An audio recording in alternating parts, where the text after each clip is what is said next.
Acompáñanos en este camino de reflexión y encuentro con Dios para fortalecer nuestra fe y renovar nuestro corazón. Iniciemos juntos este itinerario en la fe. Llegamos entonces al primer domingo de Cuaresma y con ello nuestra primera semana de ejercicios espirituales. La espiritualidad del desierto es lo que nos brinda en el marco de esta primera semana. El desierto, nos recuerdan los padres y madres del desierto, es el lugar de la gestación, es el lugar del nuevo nacimiento, donde aprendemos a conocer el barro del cual estamos hechos, pero también la soberbia que nos impulsa a querer estar siempre al centro de todo para tomar el protagonismo de nuestra vida, creyendo saberlo todo y no necesitar de nadie.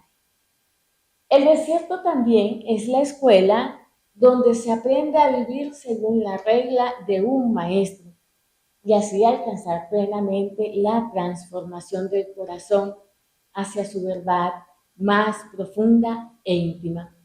Por ello, contrario a ser un lugar apacible, el desierto es el lugar de la confrontación, de la lucha con nuestras resistencias. Este marco del desierto nos da una idea de la experiencia profundamente humana de Jesús, Hijo de Dios, para acoger, comprender y asumir la lógica del Padre y llevarnos hacia ella. San Pablo nos dirá en este sentido que todo aquel que se deja guiar por el Espíritu de Dios es hijo e hija de Dios. Por eso nos vamos a ir con Jesús al desierto y con Él enfrentar nuestras fragilidades. Será un poco el tema de nuestra primera semana de ejercicios. Vayamos al texto. Del Evangelio tomado de San Lucas, capítulo 4, versículos del 1 al 11. Jesús, lleno de Espíritu Santo, se volvió del Jordán y fue conducido por el Espíritu al desierto. Allí estuvo durante 40 días y fue tentado por el diablo. Como no comió nada más en aquellos días, al cabo de ellos sintió hambre. Entonces el diablo le dijo: si eres hijo de Dios, di a esta piedra que se convierta en pan. Jesús le respondió: está escrito, no solo de pan vive el hombre. El diablo lo llevó luego a una altura, le mostró en un instante todos los reinos de la tierra y le dijo: te daré todo el poder y toda la gloria de estos reinos, porque me la han entregado a mí y yo se la doy a quien quiero. Así que si me adoras, toda será tuya. Jesús le respondió: está escrito, adorarás al Señor tu Dios y solo a Él darás culto.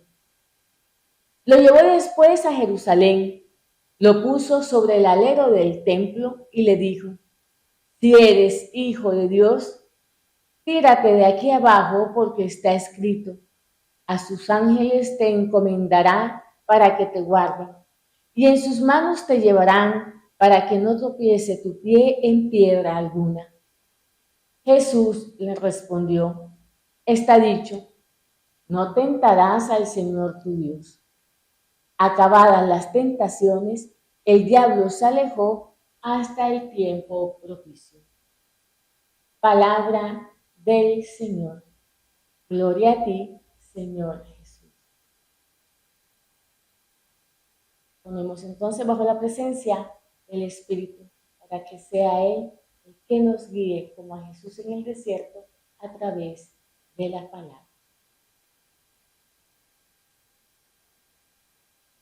Muy bien, vamos entonces ahora a adentrarnos al texto para que esta primera semana nos regale toda su riqueza y podamos junto a Jesús ir al desierto.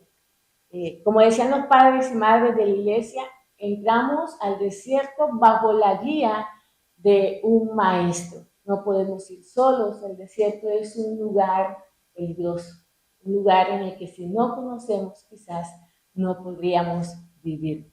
Solo vive en el desierto aquel que lo conoce. Vamos a ubicarnos en el marco narrativo del texto. Los lugares, como nos menciona acá el texto, el Jordán, del Jordán hacia el desierto. Tenemos los personajes, el espíritu, que es, diríamos así en este primer momento, el protagonista. En el mismo versículo está mencionado 2 veces y lo sitúa sobre la persona de Jesús. Jesús, Yeshua, Dios salva. Y también encontramos otro personaje, el diablo, que significa el que divide. Será el Espíritu quien guiará la historia de Jesús, quien nos llevará a vivir en total libertad esa apertura al Padre. El contexto en el que se sitúa el texto de esta primera semana es el siguiente. Jesús viene del Jordán. Si ustedes ven en sus Biblias, antes de este texto tendremos la genealogía de Jesús, esto es propio de Lucas, y antes de la genealogía, al final del capítulo 3, tendremos la experiencia del bautismo. Y en esa experiencia del bautismo, Jesús escucha la voz del Padre. Y lo que escucha del Padre es: tú eres mi hijo, yo te he engendrado. Eso nos lleva al Salmo 2. Y a diferencia de Marcos y de Mateo, nos dice mi hijo amado en quien me complace. Nos dice también que en el desierto está 40 días en ayuno. Y allí no se nos dice de dónde aparece, pero aparece el diablo, el que divide, lo que nos indica que la intención de este enemigo es la de fragmentar, la de dividir interiormente a Jesús, que experimenta la carencia física. Ese es un poco el contexto del texto que hemos proclamado. Vamos a ir entonces a puntualizar algunos elementos que nos van a ayudar. Nos dice el texto que Jesús está lleno, está pleno del Espíritu Santo. Va al desierto, como le digo, bajo la guía de un maestro interior, bajo la guía del aliento divino como acción constante. El texto dice: fue conducido, es decir, que esa acción del Espíritu sobre Jesús es propio de su vida, es una nota característica. El Espíritu siempre estará acompañando a Jesús. La referencia al desierto nos lleva en primer lugar a un tiempo de preparación. Al inicio les comentaba, Jesús viene de escuchar en el bautismo que Él es el Hijo amado, que ha sido engendrado, no creado, ha sido engendrado en el bautismo. Escucha estas palabras y va al desierto. Eso nos dice que Jesús necesita comprender, profundizar bajo la guía del Espíritu aquello que ha escuchado. De un encuentro profundo con la propia realidad que también confronta, asimilar la experiencia para poder asumir decisiones importantes. Después de las tentaciones, Jesús iniciará su ministerio. Llama la atención una forma verbal que aparece aquí. Volvió del Jordán. Volvió. ¿Significa entonces que ya estaría antes en el desierto? ¿Que ya fue, que vino, que lo conoce? Es una pregunta que queda abierta y el Evangelio no nos la responde, pero nosotros podemos entonces intuir que Jesús conoce la experiencia. El tiempo en el desierto son 40 días. Y ya sabemos a dónde nos envían estas referencias. Acuérdense, Moisés, el tiempo del pueblo de Israel en el desierto. El desierto es el lugar donde el pueblo de Israel se hace o descubre su identidad de pueblo elegido, de pueblo amado. Lo encontramos en el capítulo 24 del libro del Éxodo. Allá es donde constituido como pueblo, escucha los mandatos del Señor. Yo seré tu Dios y tú serás mi pueblo. Es significativo entonces que Lucas nos diga que ya han terminado los 40 días cuando Jesús experimenta la vulnerabilidad física, frágil humanamente en su forma más básica, dejando ver también a lo largo del relato la fortaleza interior de Jesús, es decir, la plenitud de este espíritu. Quien rompe el silencio, hasta el momento el texto nos lleva como en el silencio de Jesús, y quien rompe el silencio de esta escena es precisamente el diablo. No se nos dice, como les decía antes, de dónde viene, pero recordemos que en el libro del Génesis, al inicio de la creación, él es el que rompe como el silencio, la experiencia que vive Adán y Eva. Nos lleva entonces este texto al inicio de la humanidad. Este texto que nos busca recordarnos que somos imagen y semejanza de Dios, pero ahora en referencia al ser hijo. El texto nos habla de 3 tentaciones. Entonces vamos a ir una a una tratando de acoger aquello que el mismo texto nos regala. La primera tentación, miren cómo inicia. Si eres el Hijo de Dios, di a esta piedra que se convierta en pan. ¿Se acuerdan qué fue lo que escuchó Jesús en el bautismo? Tú eres mi Hijo, yo te he engendrado hoy. Y la primera tentación comienza precisamente colocando esta duda, ¿no? Si eres Hijo de Dios, di a esta piedra que se convierta en pan. Inicia citando las palabras del Padre y luego invita a Jesús a dialogar con una piedra.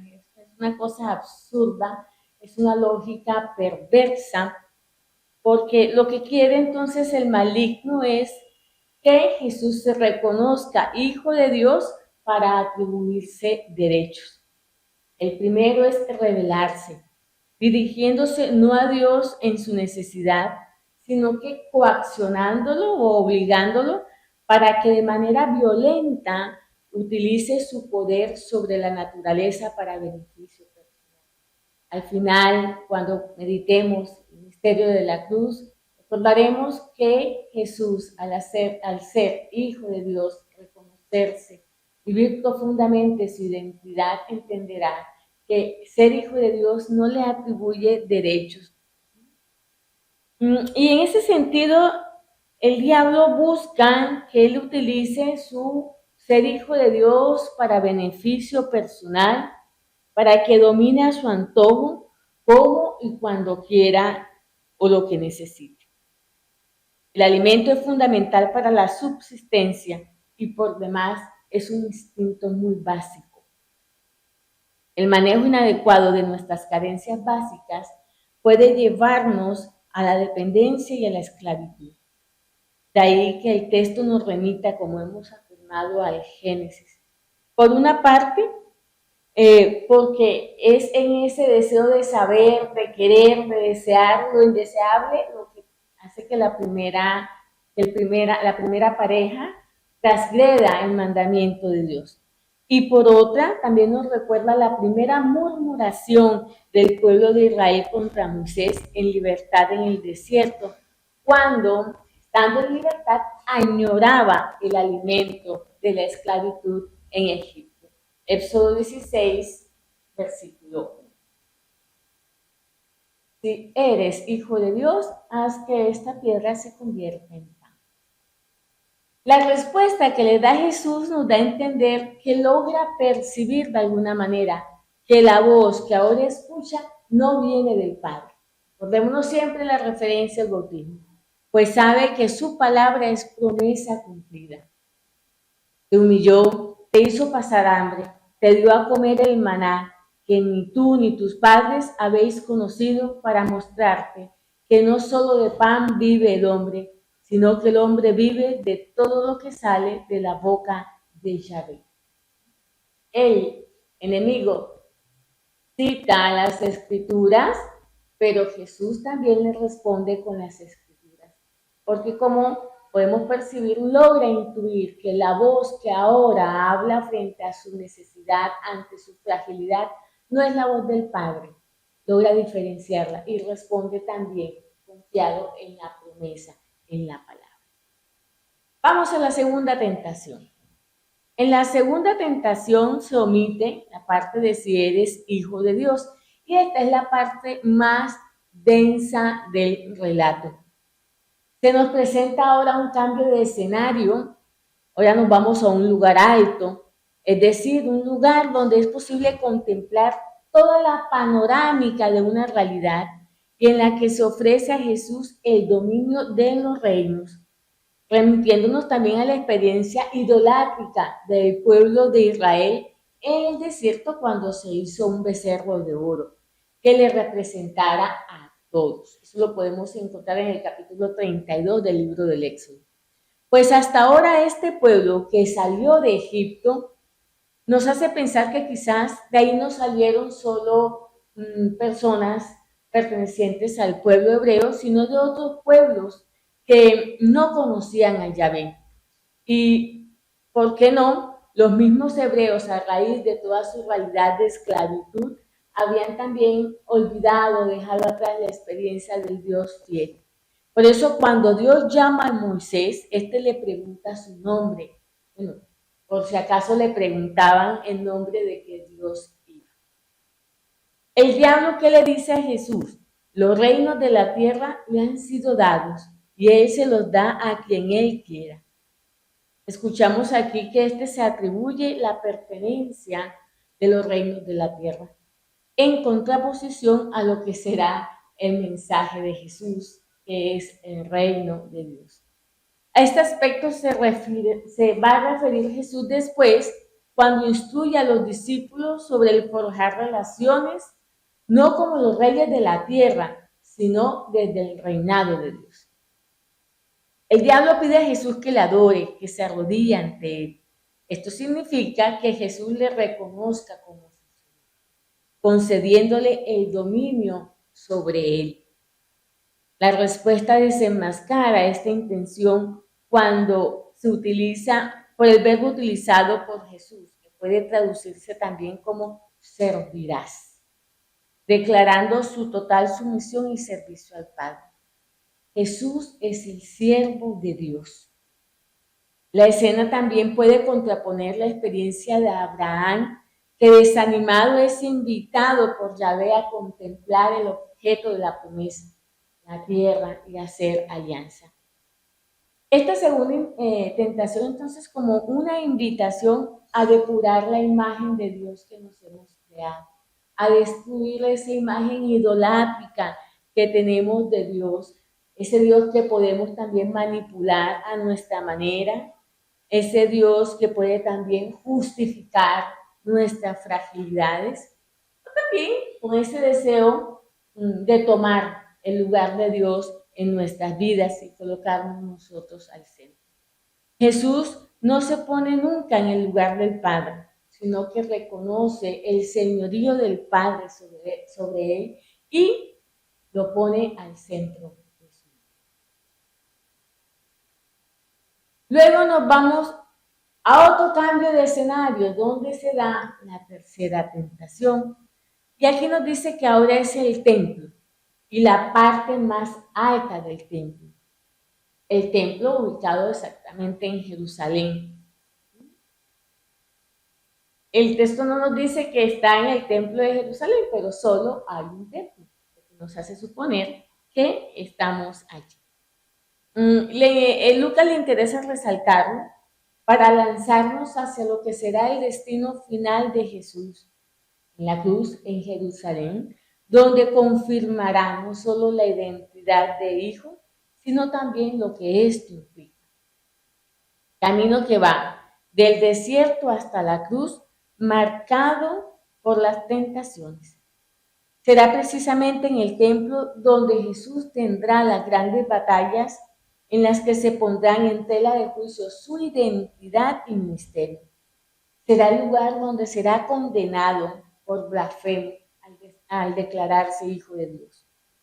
Ahora es el diablo que cita las Escrituras Pero Jesús le responde, está dicho, para dar a entender que la palabra de Dios es acción que desenmascara la tentación en un claro abandono al Padre. Una diferencia con el Evangelio de Mateo y Lucas es que mientras que Mateo dice que el diablo lo abandona, en Lucas se nos dice que el diablo se alejó de él hasta el tiempo propicio. Si nosotros hacemos el ejercicio de ir a la escena de la cruz en Lucas, recordaremos que allí volverán de manera más explícita esta misma tentación. Si tú eres el Hijo de Dios, bájate de la cruz. La primera semana de Cuaresma, con el texto en el desierto, nos invita entonces a confrontarnos a nosotros mismos, nuestras vulnerabilidades, nuestras fragilidades, porque la tentación más grande que tenemos es la de la duda de quiénes somos. Somos hijos e hijas amados y amadas del Padre. Cuando nosotros dudamos de eso, toda nuestra experiencia de vida cae de su peso. Dudar de quiénes somos es darle paso al enemigo para que haga de nuestras fragilidades piedras de tropiezo. Si reconocemos nuestras vulnerabilidades, nuestras fragilidades, entonces podemos entender cómo el Señor va actuando a través de ellas. En el ejercicio práctico de este día, que aparecerá también en nuestro video, está explicado cómo estamos invitados esta semana a reconocer cuáles son nuestras fragilidades, cuáles son nuestras vulnerabilidades. Yo les recomiendo que tengamos nuestro diario personal para que las escribamos. Tenemos una semana para entrar en contacto con nuestra realidad interior. Decíamos al inicio, el desierto es el lugar de la confrontación. Entremos a él, al desierto del corazón, para confrontarnos a nosotros mismos, guiados, acompañados por el don del Espíritu y a través de la palabra. Escribamos, esta semana sea para hacer nuestro examen de conciencia. Primero, para agradecer al Señor por todo lo que somos, por todo lo que tenemos, que reflejan esa imagen de hijos y hijas amadas de Dios. Pero también escribamos nuestras fragilidades, nuestras vulnerabilidades, porque es desde ellas donde el enemigo quiere hacerlo. Entonces, feliz ejercicio de la primera semana de Cuaresma.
Acompáñanos en este camino de reflexión y encuentro con Dios para fortalecer nuestra fe y renovar nuestro corazón.